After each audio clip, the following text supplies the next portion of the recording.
Umabot sa 12 kasama ang 8 taong gulang na bata at isang Thai soldier ang naitalang nasawi habang nasa 31 ang sugatan sa pag-atake ng Cambodian troops sa ilang teritoryo ng Thailand kahapon, July 24. Kinumpirma ng Thai Royal Army ang ginawang artillery strikes ng Cambodian forces sa civilian zones kasunod ng pag-atake nito sa isang Thai military base na malapit sa Ta Mun Thom Temple sa Surin Province.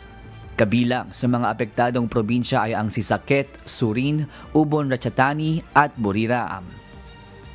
Sa inilabas na pahayag ng Royal Thai Government, main nitong kinokondena ang ginawang pag-atake ng Cambodia sa kanilang nasasakupan na umano'y isang tahasang paglabag sa soberanya ng bansa at sa international law.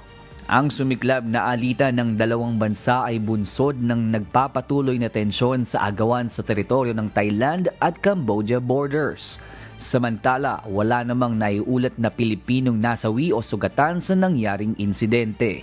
Naglabas na rin ng abiso ang Embahada ng Pilipinas para sa ating mga kababayan na nasa mga apektadong lugar na sumunod sa payo ng mga local public safety and community officials, kabilang na ang paglikas kung kinakailangan. Tiniyak din ng Embahada na sila ay patuloy na magmomonitor sa kalagayan ng ating mga kababayan at laging nakahanda sa pagtulong sa mga nangangailangan.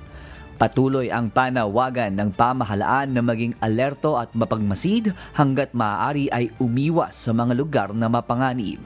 RK Liorca, humahataw sa Balita Ngayon!